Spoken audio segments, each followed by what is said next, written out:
के चुनाव परिणामों ने फिर एक बार कांग्रेस पर हमलावर होने वाले नेताओं को अवसर दिया है। देखिए, रायबरेली में राहुल गांधी के खिलाफ चुनाव लड़ने वाले दिनेश प्रताप सिंह उत्तर प्रदेश सरकार में मंत्री हैं और अपने रायबरेली के लोगों के संग हैं और जलेबी उन्हें खिला रहे हैं। जलेबी आज के दिन एक पॉलिटिकल सटायर हो गया है। हरियाणा में जो कुछ हुआ, जलेबी को लेकर जो राहुल गांधी का बयान था, हरियाणा में कांग्रेस की हार में एक तरीके का सटायर ये जलेबी बनकर आया है और दिनेश प्रताप सिंह अपने घर पर जो रायबरेली के लोग हैं उनको जलेबी खिला रहे हैं। दिनेश जी, जलेबी खिलाने का दिवाली तो दूर है, अभी जलेबी आज हाथ में आपके। देखिए, लोगों की जलेबी खट्टी है और हमारी जलेबी मीठी है जो रायबरेली में खाई जा रही है, क्योंकि उन लोगों ने लोकतंत्र का मजाक उड़ाते हुए पहले ही जलेबी, लड्डू और मुख्यमंत्री का पद बांटने में जुट गए, जबकि हम जनता का भरोसा, जनता का विश्वास मानते थे कि सबका साथ सबका विकास की नीति पर हरियाणा की जनता हमारा साथ देगी, हमारी पार्टी का साथ देगी। और हम लोगों ने अब जब जनता ने आशीर्वाद दिया है तब खुशी से महसूस करते हैं कि हमको सबका मुंह मीठा कराना चाहिए, धन्यवाद देना चाहिए जनता को।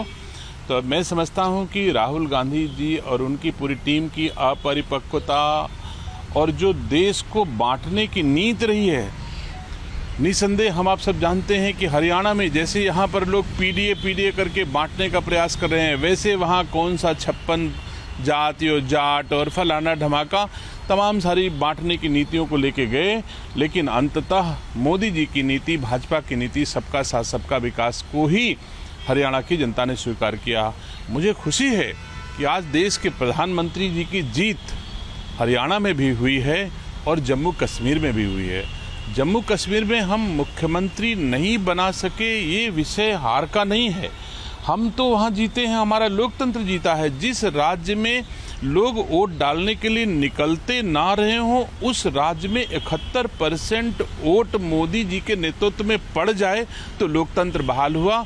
और कोई भी प्रधानमंत्री के लिए लोकतंत्र बहाल रहे, इससे ज़्यादा बड़ी खुशी और क्या हो सकती है। और मैं समझता हूँ कि जम्मू कश्मीर की जनता ने भी 29 सीटें भारतीय जनता पार्टी को दी हैं और जलेबी वाले पप्पू जी को 6 सीटें दी हैं। तो आप समझ सकते हो कि उनकी जो अलगाववादी नीतियां हैं कांग्रेस की, वो फेल हुई हैं। और सबका साथ सबका विकास, जिसमें तमाम चीज़ें हैं, आज संविधान की तरह संविधान की मूल भावना के हिसाब से लोकतंत्र बहाल कराने में सफल हुए मोदी जी जम्मू कश्मीर में।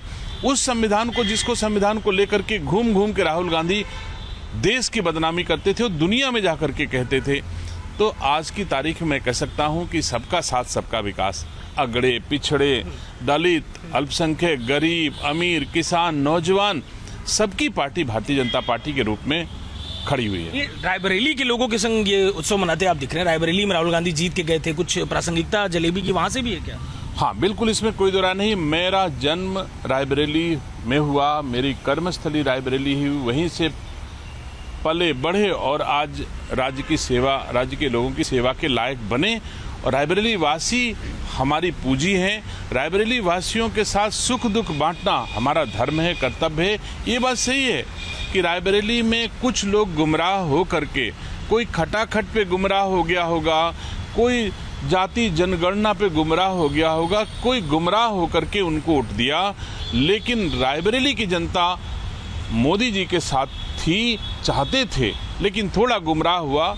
और मैं समझता हूं कि अब रायबरेली के लोगों को बहुत पछतावा आज की तारीख में है और सब चाहते हैं कि दोबारा अब कभी रायबरेली में भारतीय जनता पार्टी छोड़ के कोई और पार्टी यहाँ ना आए। ऐसा प्रयास रायबरेली के लोगों को, तो उनके बीच में हम लोग खुशियाँ बांट रहे हैं, क्योंकि देश में आज खुशी का दिन है। हमारे देश के यशस्वी प्रधानमंत्री जी की नीतियों की जीत हुई है, तो हम लोग खुश हैं आज। तो देखिए, उत्तर प्रदेश सरकार में मंत्री दिनेश प्रताप सिंह रायबरेली के लोगों के बीच जलेबी लेकर निकले हैं और हरियाणा में जो कुछ हुआ है उसको लेकर रायबरेली के लोगों के बीच उत्सव मना रहे हैं। वीडियो जर्नलिस्ट सैनी के संग अजय दुबे, रिपब्लिक भारत।